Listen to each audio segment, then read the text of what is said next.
I'm David Hahn from Media Connect. We're also in the book PR business.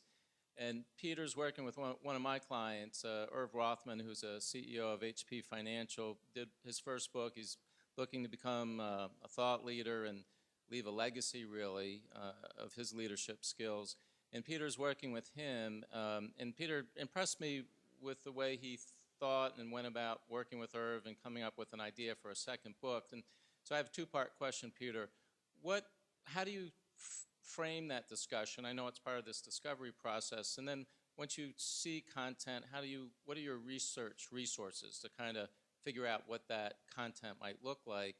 And two, on a separate note, I'm always interested in how often business authors publish. And obviously, this room has probably given that a lot of thought. I'd be curious if you've worked with clients long enough, maybe Keith's a good example and others, what is a good pacing for the bringing out of a book? And I'm sure it's different maybe for a consultant versus a practitioner, et cetera.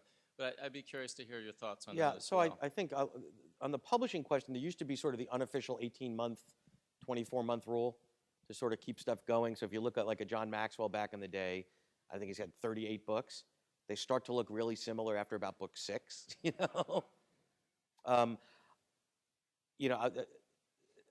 one answer to that question for the author would be as infrequently as absolutely necessary, right?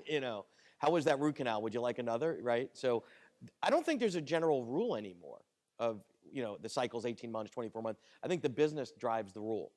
When do you have something new to say? What's the productization and service offering strategy underneath it? And how does that actually add value to what you're doing? Most authors don't tap the value out of book 1. And they're, I tell a client all the time, oh yeah, here's book 1. But I've already got book 5 in my head. I'm like, oh, geez, like what are you doing that for? To answer your research question, it's a good question.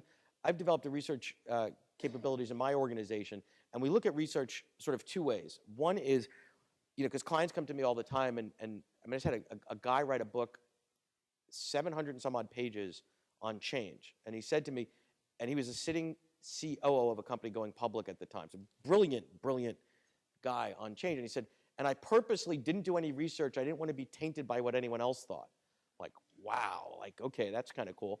So now that we're trying to productize and all this stuff, I said, let's do 2 levels of research. One is academic research. So I've got the PhDs and the learning people saying, what is the world saying on this topic? Because by the way, you're probably not that unique. You might have a unique twist to it, and that's all you need. There isn't all that much that's new. It's the value of the application. So first is understanding what's already out there, what people are saying, et cetera, et cetera.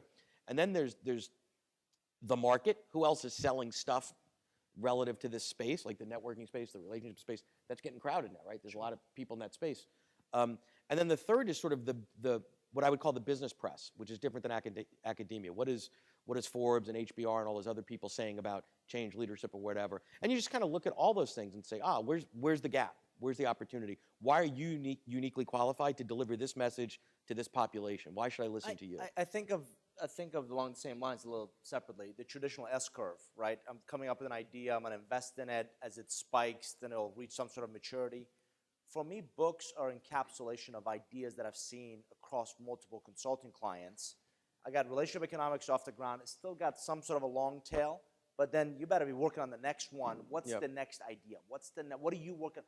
The other thing is, I was telling another friend, my focus is growth through strategic relationships. If I start writing about cooking, it's going to confuse the hell out of my target audience. Like, what do you really do well? Well, and that's a great point. I think one is you want to be known as the blank guy or gal, right? So you might have lots of interest in lots of things that you care about. Marcus Buckingham, that we've touched on before, he's the strengths guy, period, end of conversation. Now, if you get to know Marcus at all, there's a lot more to him than that. But from a go-to-market perspective, he's the strength guy.